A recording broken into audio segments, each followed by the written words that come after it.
देख रहे हैं माइंड स्टडी 22। तो दोस्तों आज हम बात करेंगे जो हरियाणा की जिला दर्शन वाली सीरीज चल रही थी, उसी जिला दर्शन को आगे बढ़ाते हुए आज हम बात करेंगे बुनकर नगरी पर। बुनकर नगरी के नाम से क्या फेमस है? पानीपत। तो पानीपत पर आज हम बात करने वाले हैं और बिल्कुल बेसिक से बहुत अच्छे से हम पानीपत से रिलेटेड हर फैक्ट को, हर तथ्य को कवर करने वाले हैं। आप फटाफट जुड़ जाइए और रोजाना इसी टाइम पर यहीं पे इसी वक्त आप सभी लाइव आ जाना, जुड़ जाना और इसी टाइम पे हम लाइव आते हैं और आप भी इस क्लास का आनंद ले सकते हो, हमारे साथ जुड़ सकते हो। अगर आप चैनल पर न्यू हैं तो आप चैनल को सब्सक्राइब कर दीजिए और ज्यादा से ज्यादा शेयर कर दीजिए ताकि जो और आपके दोस्त हैं, आपके फ्रेंड्स हैं, वो भी इस क्लास का आनंद ले सके। जल्दी से जुड़ जाइए फटाफट। अब हम शुरू करने जा रहे हैं आज की क्लास पानीपत यानी बुनकर नगरी। तो बुनकर नगरी की आज हम इससे रिलेटेड जितने भी क्वेश्चंस आने वाले हैं पेपर के अंदर, पेपर की खोपड़ी में छेद करने वाले हैं हम पानीपत के माध्यम से। और पानीपत जो कि बुनकर नगरी है, इस बुनकर नगरी को हम बहुत ही बेसिक से बहुत अच्छे से कवर करने जा रहे हैं। इसके हर तथ्य को हम बिल्कुल बेसिक से समझेंगे, ठीक है। तो चलिए, कोई नहीं, आपको टेंशन लेने की कोई जरूरत नहीं है। बिल्कुल HSSC हमको क्लियर करना है, सिलेक्शन हमको पाना है, ये हम गारंटी ले रहे हैं। और बहुत अच्छे से पानीपत की हमें बहुत अच्छे से इसके तथ्यों को समझना है, ठीक है। तो जुड़ गए, लगभग सभी जुड़ गए हैं और अब हम शुरू करते हैं। आज की जो है कौन है? पानीपत यानी बुनकर नगरी। और जो बुनकर नगरी है ये विश्व में भी ख्याति प्राप्त है, यानी विश्व में भी फेमस है। वो कैसे फेमस है? क्योंकि जो पानीपत है ये हैंडलूम नामक उद्योग के लिए विश्व में प्रसिद्ध है। किसके लिए? हैंडलूम नामक उद्योग के लिए, ठीक है। हैंडलूम नामक उद्योग के लिए विश्व में क्या है? प्रसिद्ध है, ठीक है। उसके बाद हम बात करें जो हैंडलूम नामक उद्योग है मतलब वस्त्र से संबंधित है, वस्त्र निर्मित करता है, इसीलिए इसको वस्त्र नगरी भी कहा जाता है और बुनकर नगरी भी कहा जाता है।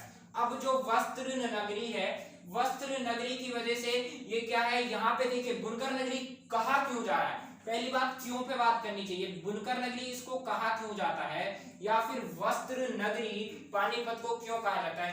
क्योंकि जब हम जाते हैं पहले जो फौज होती थी, जो सेना होती थी, सेना के लिए जो कंबल बनाए जाते थे, उन कंबलों को बनाने का जो काम करते थे, जो बुनते थे, वो कौन बुनते थे? पानीपत के लोग बुनते थे। और यहाँ पे से ही पानीपत से ही कंबल तैयार किए जाते थे, बुने जाते थे, इसलिए पानीपत को बुनकर नगरी भी कहा जाता है। क्या कहा जाता है?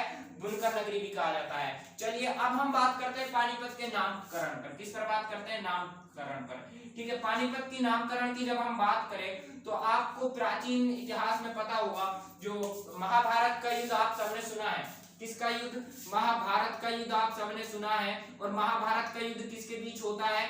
कौरवों और पांडवों के बीच होता है। किसके बीच? कौरवों और पांडवों के बीच होता है। और इसमें जो पांडव जो है, ये पांडव क्या करते हैं? पांडव दुर्योधन से 5 गांवों की मांग करते हैं। कितने गांवों की? 5 गांवों की मांग करते हैं पांडव। किससे? दुर्योधन से। जब 5 गांवों की मांग करते हैं तो 5 गांवों को दुर्योधन से, जिन 5 गांवों को पांडव मांगते हैं, वो 5 गांव कौन कौन से हैं? सबसे पहला हो जाएगा आपका पानप्रस्थ, जो कि आजकल क्या है? पानीपत के नाम से जाना जाता है, ठीक है। दूसरे नंबर पर हम बात करें तो सोनप्रस्थ हो जाएगा आपका। क्या हो जाएगा? सोनप्रस्थ हो जाएगा। ये सभी इंपॉर्टेंट है, ठीक है। तीसरा हम बात करें तो तिलपत हो जाएगा। तीसरा क्या हो जाएगा? तिलपत हो जाएगा। चौथा हम बात करें तो आपका हो जाएगा इंद्रप्रस्थ। क्या हो जाएगा? इंद्रप्रस्थ हो जाएगा। और पांचवा हम बात करें सोनपत, बागपत हो जाएगा। पांचवा कौन सा हो जाएगा? बागपत हो जाएगा। बागपत की मैं आपको एक और हाल ही में न्यूज़पेपर में ये रहा था बागपत, इसका क्या है, करंट अफेयर से रिलेटेड क्या है, ये भी मैं आपको बताऊंगा। देखिए ये जो 5 गांव है, पानप्रस्थ जो है, ये एक पानप्रस्थ हो गया, एक सोनप्रस्थ हो गया, एक तिलपत हो गया, एक इंद्रप्रस्थ हो गया और एक बागपत हो गया। इन्हीं 5 गांवों को पांडवों ने मांगा था। किससे? दुर्योधन से मांगा था। किससे मांगा था? पांडव ने इन 5 गांवों को मांगा था। किससे? दुर्योधन से। किससे मांगा था? दुर्योधन से इन 5 गांवों को मांगा था पांडवों ने। जब इन 5 गांवों की हम बात करें तो पानीपत की जब हम बात करते हैं तो 5 गांवों में से पानीपत भी एक था जिसको पानप्रस्थ कहा गया। किसको कहा गया? तो पानीपत का प्राचीन नाम क्या हो जाएगा? पानीपत का प्राचीन नाम हो जाएगा पानप्रस्थ। कहीं कहीं पे ये पनप्रस्थ भी लिखा हुआ है। क्या लिखा हुआ है? पनप्रस्थ। तो या तो पानप्रस्थ होगा ऑप्शन में या फिर पनप्रस्थ लिखा हुआ होएगा। तो आपको अगर पानप्रस्थ आता है तो पानप्रस्थ वहां पे चूज करना है, या फिर आपको क्या करना है? पनप्रस्थ चूज करना है। उसके बाद हम बात करें तो पांडव प्रस्थ भी इसको क्या कहा जाता है? क्या कहा जाता है? पांडुप्रस्थ। ठीक है, पानीपत को पांडुप्रस्थ भी कहा जाता था, पांडुप्रस्थ भी कहा जाता था प्राचीन समय में। तो ये ही जो पांडुप्रस्थ है, पानप्रस्थ जो है, इसी का नाम बदलकर क्या हो जाता है? पानीपत हो जाता है। तो ये थी पानीपत का जो इतिहास जो रहा है, जो नामकरण रहा है, पानप्रस्थ के पीछे की जो कहानी रही है, जो महाभारत का युद्ध रहा है। ये महाभारत का युद्ध कहाँ पे होता है? महाभारत का युद्ध कुरुक्षेत्र में होता है। ठीक है, कहाँ पे होता है? कुरुक्षेत्र में होता है। ठीक है, तो ये सभी इंपॉर्टेंट महत्वपूर्ण तथ्य है, इन सबको आप याद रखिएगा। ठीक है, नामकरण से रिलेटेड हम समझ चुके हैं। आशा करता हूं कि आपको अच्छा लगा होगा और आप ज्यादा कमेंट बॉक्स में कमेंट ना करें। ठीक है, कमेंट बॉक्स में कम ध्यान दें, जो यहाँ पे जो तथ्य नोट किए जा रहे हैं उन पर फोकस करें। ठीक है, अब हम बात करते हैं इसकी स्थिति पर। किस पर? इसकी स्थिति पर, यानी बुनकर जो नगरी है, वस्त्र नगरी जो है, इसकी स्थिति क्या है? क्या है इसकी स्थिति? क्या है इसकी स्थिति पर हम लोग बात करते हैं। देखिए, ये हो जाएगा आपका पानीपत, और पानीपत की स्थिति की हम बात करें तो इसके यहाँ पे, और ये आपका हो जाएगा दक्षिण, ये आपका हो जाएगा उत्तर। उत्तर में है करनाल, उत्तर में क्या है? करनाल।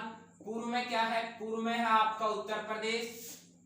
यहाँ पे है आपका सिरसा, नहीं सॉरी जींद। पानीपत की बात करेगा तो यहाँ पे हो जाएगा आपका जींद, और यहाँ पे हम बचेंगे दक्षिण जो बच रहा है, तो दक्षिण की हम बात करेंगे तो दक्षिण में आपका हो जाएगा, दक्षिण में क्या हो जाएगा? दक्षिण में हो जाएगा आपका सोनीपत। दक्षिण में क्या हो जाएगा?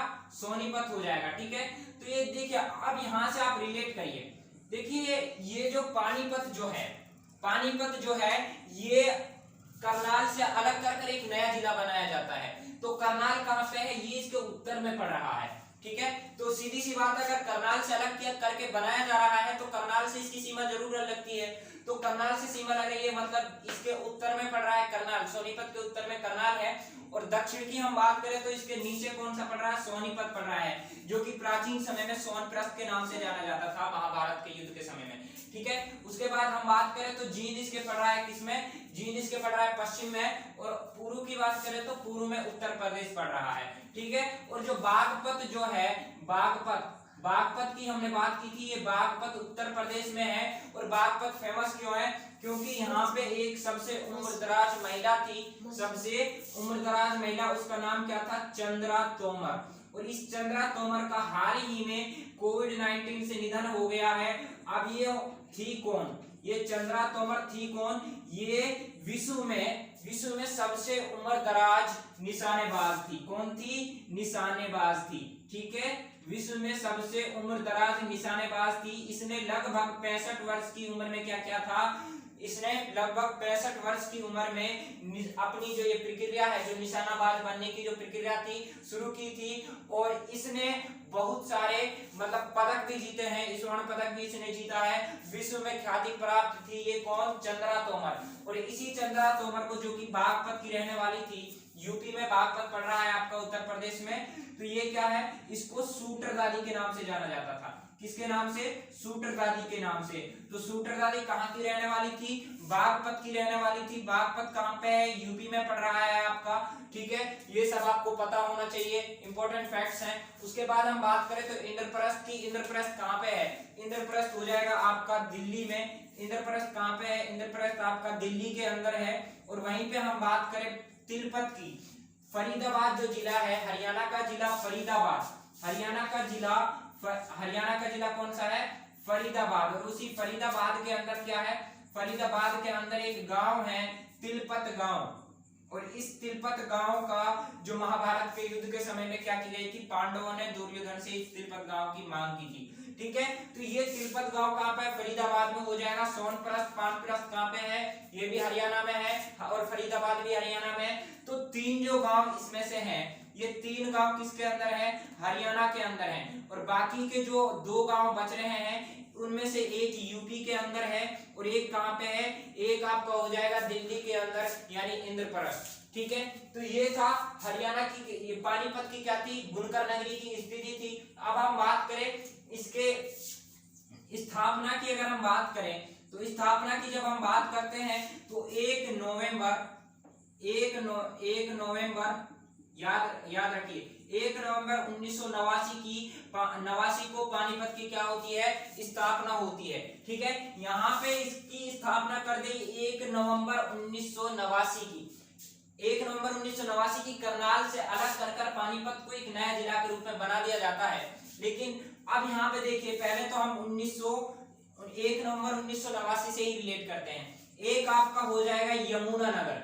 यमुनानगर जो है, यमुनानगर की स्थापना कब होती है, यमुनानगर की स्थापना भी 1 नवंबर 1989 को होती है। इसके साथ एक आपका हो जाएगा रेवाड़ी जो है, रेवाड़ी की स्थापना भी 1 नवंबर 1989 को होती है। ठीक है, इसके साथ एक आपका हो जाएगा कैथल। ये 3 जो स्टेट हैं यानी 4 हो जाएंगे, एक आपका पानीपत, यमुनानगर, कैथल, रेवाड़ी।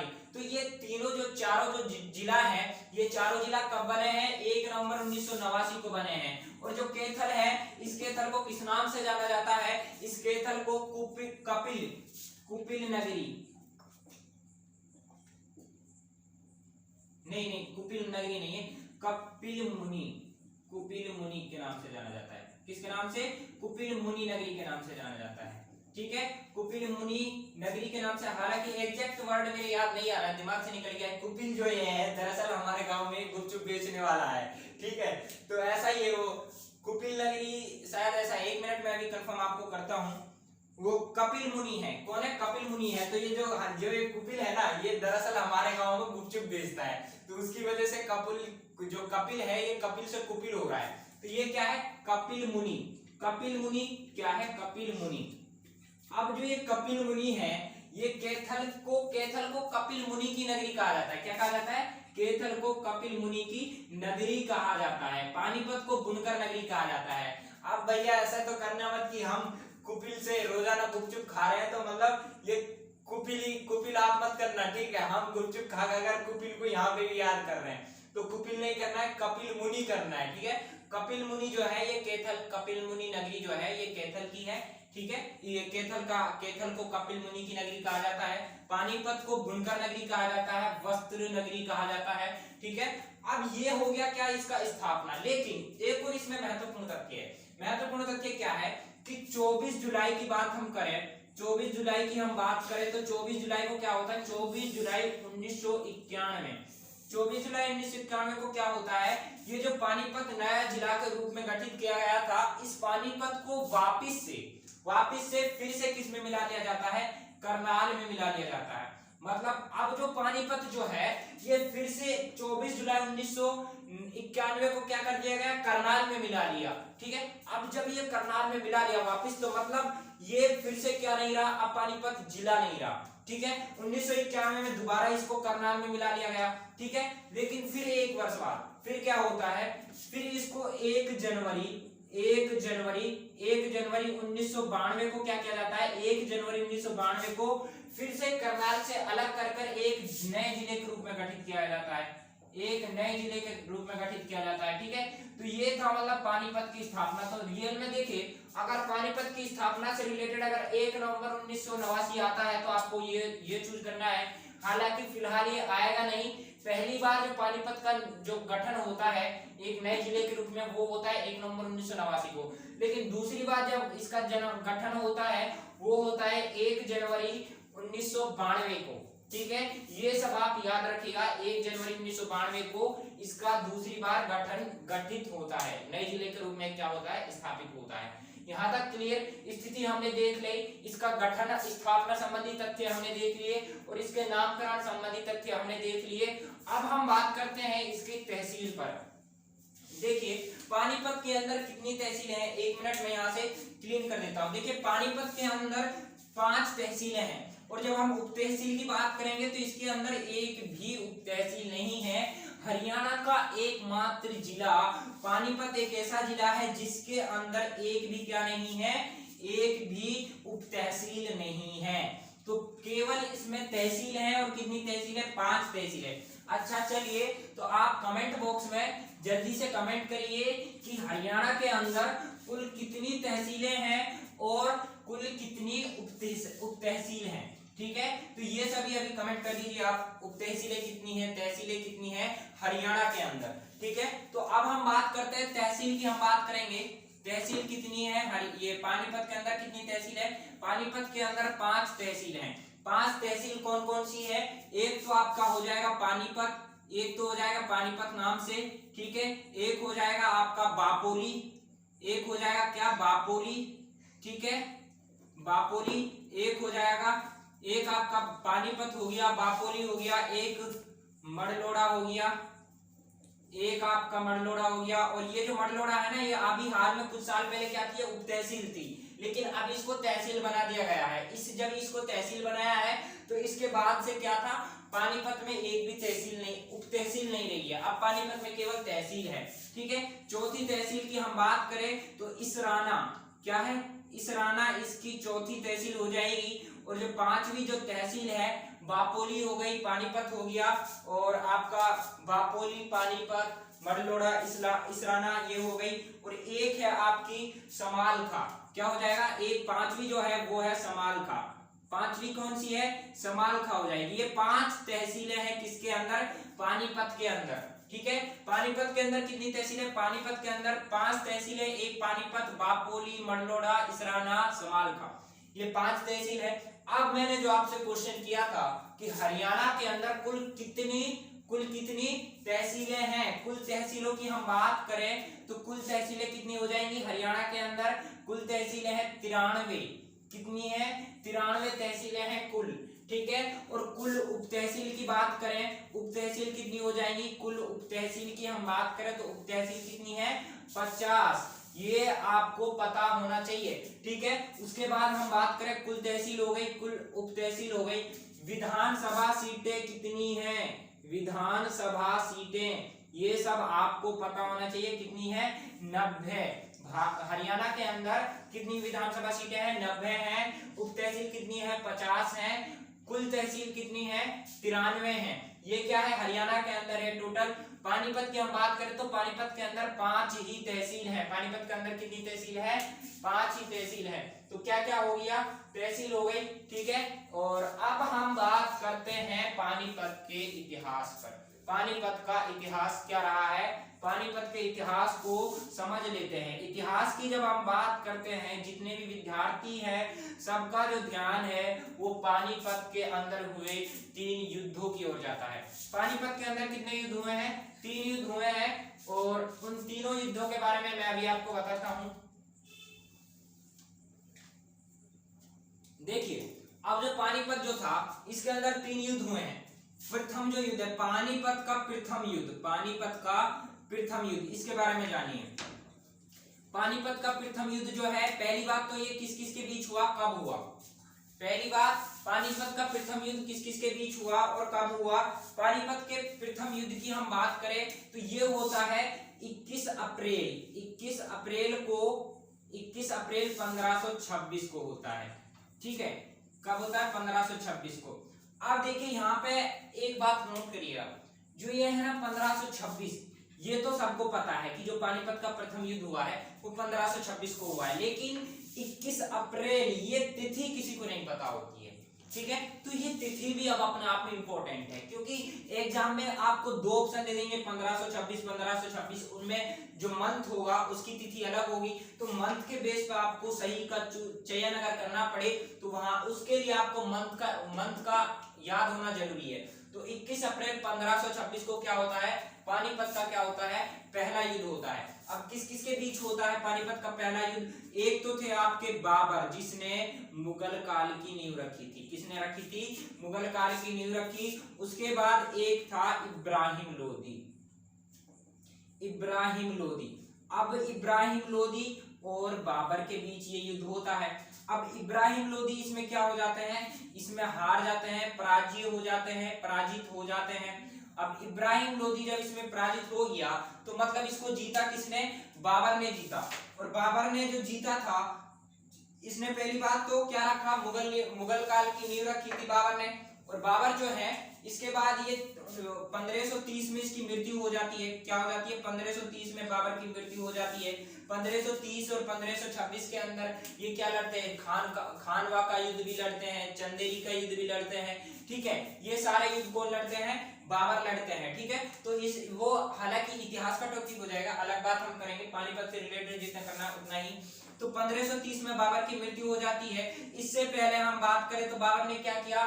तोप खाने की शुरुआत भारत में सबसे पहले किसने की? बाबर ने की थी। तो तोपों की शुरुआत किसने की थी? बाबर ने की थी। और बाबर की इस युद्ध में विजय होती है। अब जो आपका बच जाएगा, कौन बचेगा? इब्राहिम लोदी। अब जब युद्ध कौन जीत गया? बाबर जीत गया। तो बाबर ने क्या किया? इब्राहिम लोदी युद्ध के ही स्थान पर मारा गया। और जहां पे ये मारा वहीं पे क्या हुआ? एक मकबरा है जिसको हम इब्राहिम लोदी का मकबरा कहते हैं। तो इब्राहिम लोदी का मकबरा कहाँ पे है?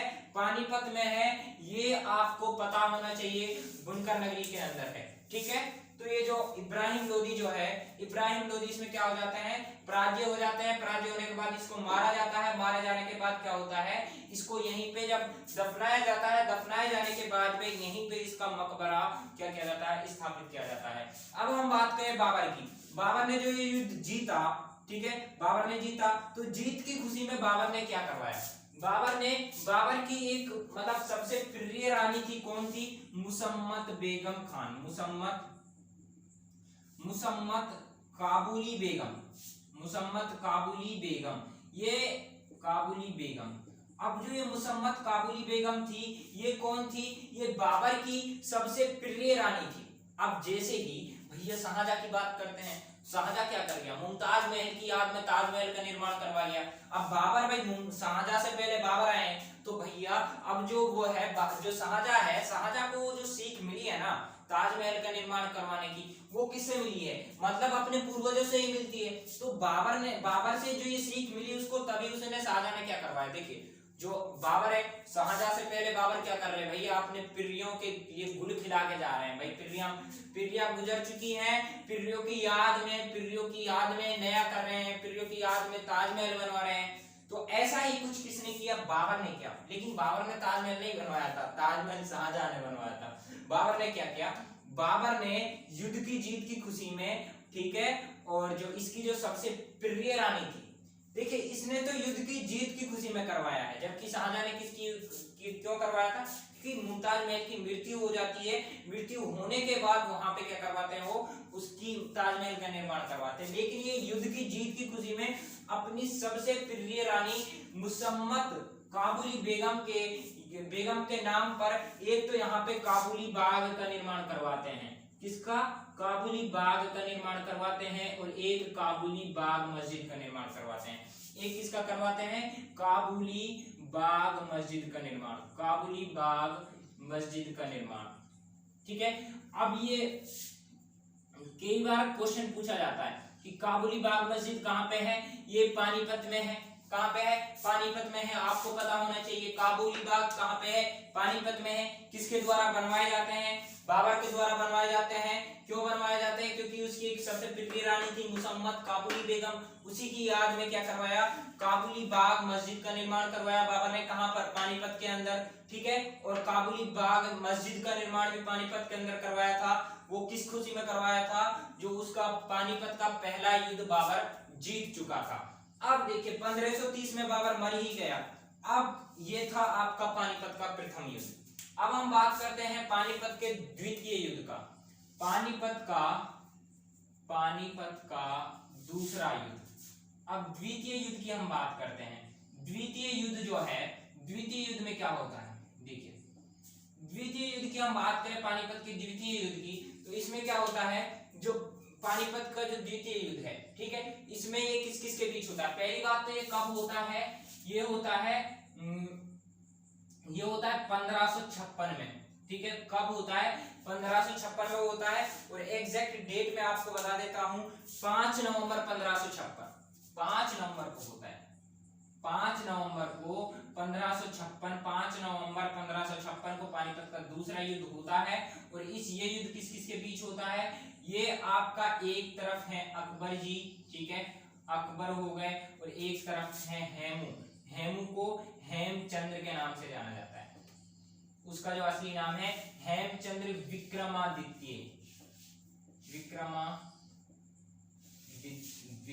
विक्रमादित्य। अब जो ये हेमचंद्र विक्रमादित्य है, ये रेवाड़ी से बिलोंग करते थे। कहां से बिलोंग करते थे? रेवाड़ी से बिलोंग करते थे। रेवाड़ी के शासक थे। और अकबर इस हेमचंद्र और किसके बीच? हेमचंद्र विक्रमादित्य और अकबर के बीच पानीपत का दूसरा युद्ध होता, विश्व युद्ध नहीं, दूसरा पानीपत का युद्ध होता है। तो ये जो अकबर और हेमचंद्र के बीच होता है, इसमें जो जीत होती है वो किसकी होती है? अकबर की होती है। अकबर जीतते हैं और जो हेमचंद्र है ये हारते हैं। ठीक है, पहली बात। अब जो दूसरी बात है, जो हेमचंद्र जो है ये एक ऐसा जो अंतिम हिंदू शासक है। कौन है? एक ऐसा अंतिम हिंदू शासक है जिसको विक्रमादित्य की उपाधि मिली थी। ठीक है, आज एक क्वेश्चन आ जाए, वो कौन सा अंतिम शासक है जिसको, वो कौन सा अंतिम हिंदू शासक है जिसको विक्रमादित्य की उपाधि धारण मिली? वो था हेमचंद्र विक्रमादित्य। और हेमचंद्र विक्रमादित्य इस युद्ध में हार जाते हैं। और जब युद्ध में हार जाते हैं तो इसको, हेमचंद्र को क्या किया जाता है? मारा जाता है। मारे जाने के बाद इसको दफनाया जाता है। कहां पर? सोंदपुरा में। सोंदपुरा में इसको दफनाया जाता है। और जब सोंदपुरा में इसको दफनाया जाता है, सोंदपुरा कहां पे है? ये भी पानीपत के अंदर है। कहां पे है? पानीपत के अंदर है। तो सोंदपुरा पानीपत के अंदर है, तो सोंदपुरा में इसको मारकर दफनाया जाता है। और सोंदपुरा में ही हेमचंद्र का क्या है? हेमचंद्र का मकबरा है। हेमचंद्र का मकबरा कहां पे हो जाएगा? हेमचंद्र का मकबरा पानीपत के अंदर हो जाएगा। ठीक है, ये भी याद रखिएगा, हेमचंद्र का मकबरा कहां पे हो जाएगा? पानीपत के अंदर हो जाएगा। अकबर और हेमचंद्र के बीच 5 नवंबर 1556 को पानीपत का दूसरा युद्ध होता है। ठीक है, जीत किसकी होती है? अकबर की होती है। हेमचंद्र विक्रमादित्य इसमें हारते हैं। और हेमचंद्र को मारे जाने के बाद सोंदपुरा में इसको ले जाया जाता है, वहां पे इसको दफनाया जाता है। दफनाने के बाद हेमचंद्र का जो मकबरा है वो यहाँ पे निर्मित होता है। तो हेमचंद्र का मकबरा कहाँ पे हो जाएगा? पानीपत के अंदर हो जाएगा। अब हम बात करें तीसरा पानीपत का तीसरा युद्ध। पानीपत का तीसरा युद्ध, पानीपत का तीसरा युद्ध की बात करते हैं। तो पानीपत का जो तीसरा युद्ध है, ये पानीपत का तीसरा युद्ध कब होता है? ये होता है 14 जनवरी 1761 को होता है। कब होता है? 14 जनवरी 1761। 14 जनवरी 1761 को पानीपत का क्या होता है? तीसरा युद्ध होता है। तो पानीपत का तीसरा युद्ध कब हुआ? 14 जनवरी 1761 को होता है। किस किस के बीच होता है? ये होता है, एक तरफ मराठे हैं, मराठों के बीच, और एक तरफ अफगानों के बीच। अफगानों और मराठों के बीच होता है। अब अफगानों का नेतृत्व कौन कर रहा था? अफगानों का नेतृत्व कर रहा था अहमद शाह अब्दाली। जो ये अहमद शाह अब्दाली हैं, ये क्या कर रहे थे? अहमद शाह अब्दाली अफगानों का नेतृत्व कर रहे थे। और मराठों की हम बात करें तो मराठों का नेतृत्व कौन कर रहा था? मराठों का नेतृत्व कर रहा था सदाशिवराव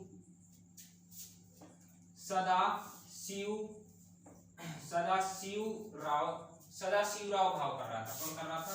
सदाशिवराव भाव कर रहा था। कौन कर रहा था? सदाशिवराव भाव कर रहा था। ठीक है, सरदार सदाशिवराव भाव कौन कर रहा था? सरदार सदाशिवराव भाव क्या कर रहा था?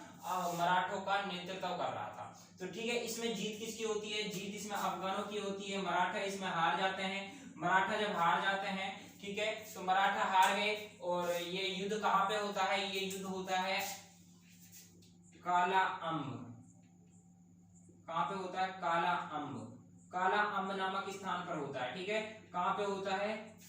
काला अम्ब नामक स्थान पर पानीपत का तीसरा युद्ध होता है। और इसमें जीत किसकी होती है? अफगानों की इसमें जीत होती है। ठीक है, किसकी जीत होती है? अफगानों की जीत होती है। अहमद शाह अब्दाली इसमें जीतते हैं, मराठा हार जाते हैं। तो मराठा लोग इसमें हार गए। सदाशिवराव भाव का क्या हो जाता है? पराजित हो जाते हैं। और 14 जनवरी 1761 को पानीपत का तीसरा युद्ध होता है। किस जगह पर होता है? काला अम्ब नामक स्थान पर होता है। और काला अम्ब नामक स्थान कहां पर है? पानीपत के अंदर है। कहां पर है?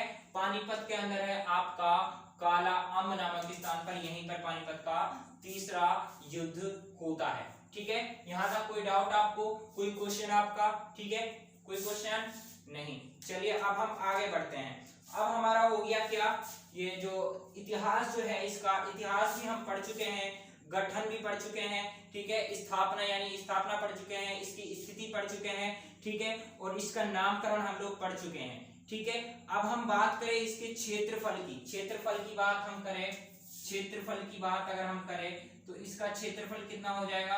1268 वर्ग किलोमीटर। कितना हो जाएगा? 1268 वर्ग किलोमीटर पानीपत का क्या है? पानीपत का क्षेत्रफल है 1268 वर्ग किलोमीटर। क्या है? 1268 वर्ग किलोमीटर पानीपत का क्षेत्रफल है। उसके बाद अगर हम बात करें तो पानीपत की जनसंख्या कितनी हो जाएगी? 12 लाख। पानीपत की जनसंख्या कितनी हो जाएगी? 12,5437। 12,5437 ये पानीपत की क्या हो जाएगी? जनसंख्या हो जाएगी। क्या हो जाएगी? पानीपत की जनसंख्या हो जाएगी 12,5435। और साक्षरता दर की हम बात करें तो साक्षरता दर कितनी हो जाएगी? साक्षरता दर हो जाएगी 75.99%। कितनी हो जाएगी? 75.99% इसकी साक्षरता दर हो जाएगी। पानीपत की साक्षरता दर कितनी है? 75.99%। 99 नहीं बोलते हैं, 99 बोलेंगे, लेकिन हम याद करने के लिए 99 बोल रहे हैं। ठीक है, तो 75.99% क्या हो जाएगा? इसकी साक्षरता दर हो जाएगी। ठीक है, जनसंख्या 12,5437 हो जाएगी। ठीक है, क्षेत्रफल 1268 वर्ग किलोमीटर हो जाएगा। ठीक है, और लिंग अनुपात की हम बात करें तो 864 इसका क्या हो जाएगा? 864 इसका लिंग अनुपात हो जाएगा। क्या हो जाएगा? 864 इसका लिंग अनुपात हो जाएगा। बुनकर नगरी का लिंग अनुपात कितना है? 864 है। ठीक है, ये सारे तथ्य आपको पता होना चाहिए। ठीक है, अब हम इतिहास को भी पढ़ चुके हैं, पानीपत का क्या इतिहास रहा है। और अब हम बात करेंगे इस पर, जो इसके महत्वपूर्ण पर्यटन स्थल हैं। महत्वपूर्ण पर्यटन स्थलों पर हम बात करेंगे। पर्यटन स्थल कौन कौन से हैं? कुछ पर्यटन स्थल मैंने आपको बता दिए हैं, जैसे कि काबुली बाग मस्जिद हो गई, काबुली बाग हो गया है, इब्राहिम लोदी का मकबरा हो गया, हेमचंद्र का मकबरा हो गया। ठीक है, ये सभी मैंने आपको बता दिए हैं। ठीक है, अब हम बात करते हैं इसके और भी महत्वपूर्ण पर्यटन स्थल हैं। अब देखिए पहला पर्यटन स्थल महत्वपूर्ण कौन सा है? देखिए सबसे पहले हम बात करें, जो पानीपत जो है इसको क्या कहा जाता है? बुनकर नगरी कहा जाता है। बुनकर नगरी कहा जाता है। बुनकर नगरी कहने का आधार पर अगर हम इसको देखें तो इसमें वस्त्र की ज्यादा मार है। किसकी? वस्त्र यहाँ पे ज्यादा होता है, तो वस्त्र नगरी इसको तभी कहा जाता है तब यहाँ पे क्या होता है? तब यहाँ पे वस्त्र होते हैं। तो ठीक है, तो वस्त्र जो है तो इसके लिए देखिए हैंडलूम वर्ड होता है, हैंडलूम।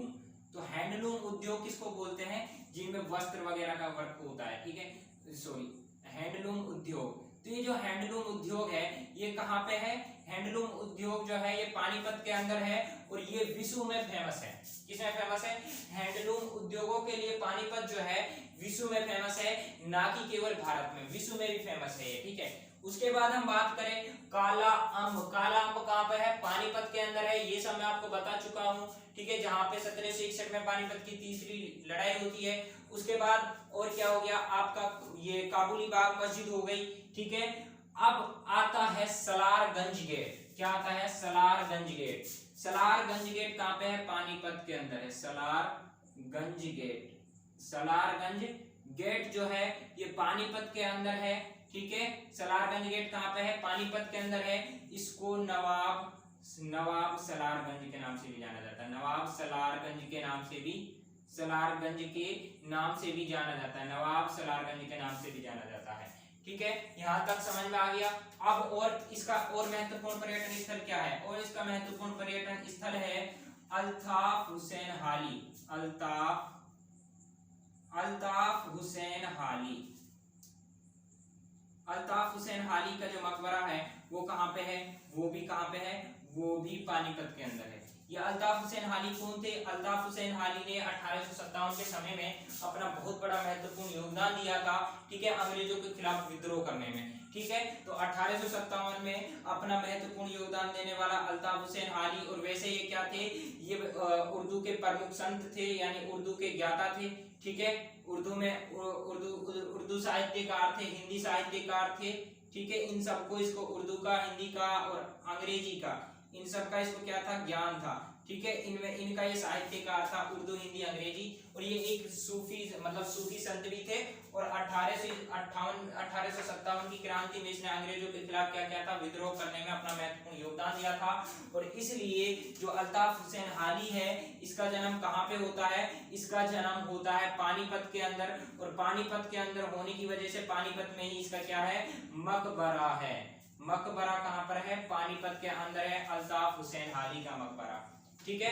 अब हम बात करते हैं इसके अलावा और क्या है पानीपत के अंदर। पानीपत के अंदर देखिए क्या क्या हो गया? हैंडलूम उद्योग हो गया, सलारगंज गेट हो गया, अल्ताफ हुसैन हाली का मकबरा हो गया, ठीक है। अब हम बात करते हैं, देखिए क्या क्या हो गया?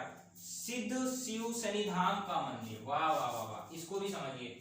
सिद्ध शिव शनिधाम का मंदिर भी कहाँ पे है? ये पानीपत के अंदर है, सिद्ध शिव शनिधाम, सिद्ध शिव शनिधाम का मंदिर, ठीक है। सिद्ध शिव शनिधाम का जो मंदिर है, इसको किस नाम से जाना जाता है? इसको दादा पोता के मंदिर के नाम से जाना जाता है। किस नाम से? दादा पोता का मंदिर के नाम से। दादा पोता का मंदिर के नाम से किसको जाना जाता है? सिद्ध शिव शनिधाम को जाना जाता है। सिद्ध शिव शनिधाम मंदिर को दादा पोता का मंदिर के नाम से जाना जाता है, ठीक है। यहीं पे अब जो ये दादा पोता का मंदिर है, ये देखिए प्रमुख किसके लिए है? ये एकता के लिए प्रमुख है, ठीक है। मतलब यहाँ पे लोग क्या करते हैं, जो ये मंदिर है, यहाँ पे ज्यादातर लोग एकता बनाने की कोशिश करते हैं, सभी धर्मों के साथ एक होने की कोशिश करते हैं, एकता के लिए क्या करते हैं? प्रार्थना करते हैं, ठीक है। तो जो ये है सिद्ध शिव शनिधाम का जो मंदिर है, ये भी कहाँ पे है? ये भी पानीपत के अंदर हो जाएगा आपका। और अब जो अगली आने वाली है वो क्या है? बू अली शाह कलंदर की दरगाह। क्या है? बू अली शाह कलंदर की जो दरगाह है, ये कहाँ पे है? बू अली शाह कलंदर की दरगाह, बू अली शाह कलंदर की दरगाह, बू अली शाह कलंदर की दरगाह, ये कहाँ पर है? ये भी पानीपत के अंदर है। कहाँ पर है? ये भी पानीपत के अंदर है। बू अली शाह कलंदर की दरगाह कहाँ पर है? पानीपत के अंदर है। और बू अली शाह कलंदर कौन थे? बू अली शाह कलंदर का जन्म हुआ था पानीपत के अंदर, और ये थे कौन? ये एक सूफी संत थे, सूफी संत थे, ठीक है। तो सूफी संत प्रमुख थे, ठीक है, सूफी संत थे, पानीपत के अंदर है। अब देखिए, अब पानीपत की जब हम इसकी बात करते हैं, बू अली शाह कलंदर की दरगाह की बात करते हैं, तो इसका जो संबंध था वो किससे था? वो चिश्ती संप्रदाय से था। किससे था? चिश्ती संप्रदाय से था, ठीक है, संप्रदाय से था। किससे था? चिश्ती संप्रदाय से था, ठीक है। अब चिश्ती संप्रदाय से इसका क्या था? संबंध था, है। तो चिश्ती संप्रदाय से इसका क्या हो गया? चिश्ती संप्रदाय से इसका क्या हो गया? चिश्ती संप्रदाय से इसका क्या था? संबंध था। तो चिश्ती संप्रदाय की स्थापना हरियाणा में किसने रखी? हरियाणा में जो चिश्ती संप्रदाय की नींव किसने रखी थी? वो शेख फरीद ने रखी थी। किसने रखी थी? शेख फरीद ने चिश्ती संप्रदाय की नींव रखी थी हरियाणा के अंदर। और ये कौन था? शेख फरीद कौन था? ये शेख फरीद जो है, ये कौन था? ये जहांगीर के समय में, जहांगीर के एक मतलब एक तरीके से प्रमुख दरबारी था। ये जहांगीर का दरबारी था, ठीक है, जहांगीर के समय में प्रमुख दरबारी था, उसके दरबार में रहा करता था। अब हम बात करते हैं क्या क्या हो गया। बू अली शाह कलंदर की जो दरगाह है, ये भी कहाँ पे है? ये भी पानीपत के अंदर है। और इसके अलावा जो बू अली शाह कलंदर है, इसके माता पिता जो हैं, उनकी जो दरगाह है वो भी कहाँ पे है? वो भी पानीपत के अंदर है, ठीक है। वो कहाँ पे है? पानीपत के अंदर है, ठीक है।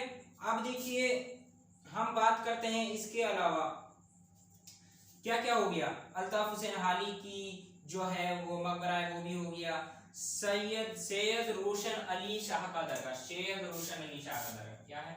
सैयद रोशन अली शाह का दरगाह, सैयद रोशन अली शाह का दरगाह, अली शाह की दरगाह, सैयद रोशन अली शाह की जो दरगाह है, ये भी कहाँ पे है? ये भी पानीपत के अंदर है, ठीक है, ये कहाँ पर है, ये भी पानीपत के अंदर है, सैयद रोशन अली शाह की दरगाह। ठीक है, ये किसके लिए फेमस है, यहाँ पे भाईचारे के लिए फेमस है, भाईचारे का प्रतीक है, भाईचारे का प्रतीक है सैयद रोशन अली की दरगाह, भाईचारे के प्रतीक है, क्योंकि यहाँ पे अलग अलग धर्मों के लोग आते हैं और भाईचारे यानी एकता की बात करते हैं, एकता के लिए मन्नत मांगते हैं, एकता के लिए दुआ करते हैं। तो ये जो कौन है, ये सैयद रोशन अली शाह की जो दरगाह है, ये भी पानीपत के अंदर है, जो कि भाईचारे के लिए प्रतीक है। उसके बाद हम बात करें, उसके बाद आपका हो जाएगा इब्राहिम लोदी का मकबरा, ये भी हो गया, काबुली बाग मस्जिद, ये भी मैंने आपको बता दी है। अब हम बात करते हैं हजरत ख्वाजा शमसुद्दीन का मकबरा, ये भी कहाँ पे है, ये भी पानीपत के अंदर है, याद रख लीजिएगा, हजरत ख्वाजा शमसुद्दीन का मकबरा, ये भी पानीपत के अंदर है। ठीक है, उसके बाद हम बात करें, आपका हो जाएगा सलार फखरुद्दीन व हाफिज जमाला का मकबरा। क्या, सलार फखरुद्दीन, जो ये बू अली शाह कलंदर है ना, इसके पिता हैं सलार फखरुद्दीन, सलार फखरुद्दीन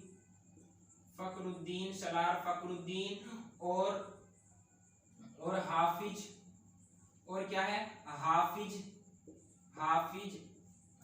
जमाला का मकबरा, हाफिज जमाला और सलार फखरुद्दीन, ये कौन है, बुलंदर अली शाह के माता पिता हैं, पेरेंट्स हैं। तो इनकी जो दरगाह है, इनका जो दरगाह नहीं, मकबरा जो है, इनका मकबरा कहाँ पे हो जाएगा, ये हो जाएगा पानीपत के अंदर। कहाँ पे हो जाएगा, ये पानीपत के अंदर हो जाएगा। ठीक है, उसके अलावा हम बात करें तो मुकर्रब खान का मकबरा, ये इंपॉर्टेंट है, क्या है, मुकर्रब खान का मकबरा,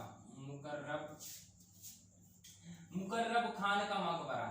ठीक है, मुकर्रब खान का मकबरा कहाँ पे है, ये भी पानीपत के अंदर है। अब मुकर्रब खान कौन था, देखिए मुकर्रब खान का जो वास्तविक नाम है वो कौन है, शेख हसनिश का वास्तविक नाम है। क्या है, शेख हसनिश का वास्तविक नाम है, शेख हसन मुकर्रब का वास्तविक नाम है। और ये जहांगीर के समय में कौन था, जहांगीर के समय में प्रमुख हकीम थे। कौन थे, प्रमुख हकीम थे, जहांगीर के समय में प्रमुख हकीम थे, फेमस हकीम थे। ठीक है, उसके बाद हम बात करें तो जो मुकर्रब खान का मकबरा है, ये पानीपत के अंदर है। मुकर्रब खान का वास्तविक नाम क्या हो जाएगा, मुकर्रब खान का वास्तविक नाम हो जाएगा शेख हसन, और ये जहांगीर के समय में क्या थे, प्रसिद्ध हकीम थे। ठीक है, उसके बाद अब हम बात करते हैं किस पर, कोस मीनार कोहांड। कोस मीनार कोहांड की बात अगर हम करें, कोस मीनार कोहांड, अब कोस मीनार कोहांड की अगर हम बात करें, कोहांड, अब जो कोस मीनार कोहांड जो है, पहली बात तो देखिए शेरशाह सूरी ने क्या करवाया, शेरशाह सूरी का नाम आप सबको याद होगा, शेरशाह सूरी ने क्या करवाया, शेरशाह सूरी ने जीटी रोड का निर्माण करवाया, जीटी रोड का निर्माण करवाया, किसका, जीटी रोड का निर्माण करवाया, जीटी रोड का निर्माण करवाया था किसने, शेरशाह सूरी ने। तो जब शेरशाह सूरी ने जीटी रोड का निर्माण करवाया, इसी रोड पर कोस, हर एक कोस की दूरी पर किसका निर्माण करवाया, मीनार का निर्माण करवाया, किसका निर्माण करवाया, मीनार का निर्माण करवाया। और ऐसी मीनार जो कोस मीनार जो है, ये कहाँ पे है, ये कोहांड नामक स्थान पर, जो कि पानीपत के अंदर है। कोहांड नामक स्थान किसके अंदर है, पानीपत के अंदर है, यहीं पे स्थित है। क्या, एक कोस मीनार, जो कि शेरशाह सूरी के द्वारा जीटी रोड पर लोगों की सुविधा के लिए, लोगों की सुरक्षा के लिए, लोगों के विश्राम करने के लिए जो कि बनाई गई थी, क्या बनाई गई थी, मीनार बनाई गई थी। तो ऐसी मीनार अभी भी कोहांड में है, पानीपत के अंदर है। ये भी कहाँ पे है, ये भी पानीपत के अंदर है। ठीक है, समझ में आ गया। इसके अलावा हम प्रमुख पर्यटन स्थल की बात करें तो स्काईलार्क क्या है, ये स्काईलार्क भी पानीपत के अंदर है। किसके अंदर है, स्काईलार्क भी पानीपत के अंदर है। और इसके अलावा जो लास्ट एंड फाइनल जो क्या है पर्यटन स्थल है, वो है बिलूजे। वो क्या हो जाएगा, बिलूजे जो है, बिलेजू जो है, ये भी पानीपत के अंदर ही है। ये क्या है, ये एक तरीके से महत्वपूर्ण होटल है, जो कि पर्यटक जो आते हैं उन पर्यटकों की सुरक्षा और सुविधा के लिए, ठीक है, ये एक प्रमुख होटल है बिलूजे के नाम से। ये भी कहाँ पर है, ये बिलूजे के नाम से जो प्रमुख होटल है, जो कि पर्यटकों की सुविधा के लिए प्रोवाइड कराती है, ये कहाँ पे है, ये भी पानीपत के अंदर है। तो ये था पानीपत के सारे पर्यटन स्थल, पानीपत का इतिहास, पानीपत का नामकरण, पानीपत की राज व्यवस्था, पानीपत की स्थिति, सब हम देख चुके हैं। ठीक है, और इसके अलावा अब हमारा जो पानीपत का जो जिला है वो खत्म हो चुका है। अब हम बात करेंगे कल अगले जिले पर, ठीक है। तो आशा करता हूं कि ये आपको सबको अच्छा लगा होगा, पसंद आया होगा। यदि आप हमारे चैनल पर न्यू थे तो प्लीज चैनल को एक बार सब्सक्राइब जरूर कर देना और पास में बेल आइकन वाली बटन को हिट जरूर कर देना। कमेंट करना बिल्कुल नहीं भूलिएगा दोस्तों। कल मिलेंगे एक नए जिले के साथ, और इसके साथ ही हम आपको और भी हरियाणा से रिलेटेड वीडियोस दे रहे हैं। आप हमारे चैनल को सब्सक्राइब कर लीजिए। शॉर्ट वीडियोस भी डलती हैं जो कि आपकी जीके को बहुत ही महत्वपूर्ण या बहुत ही अच्छी बना सकती है। महत्वपूर्ण तथ्य 1 मिनट के अंदर बताए जाते हैं शॉर्ट वीडियो के माध्यम से, वो आपके लिए इंपॉर्टेंट है, ठीक है। तो आप हमारे चैनल को सब्सक्राइब कर लीजिए और पास में बेल आइकन वाली बटन को हिट कर दीजिए। कमेंट करना बिल्कुल नहीं भूलिएगा दोस्तों। बने रहिए हमारे साथ। मिलते हैं एक नई वीडियो में न्यू टॉपिक के साथ। तब तक के लिए थैंक यू सो मच।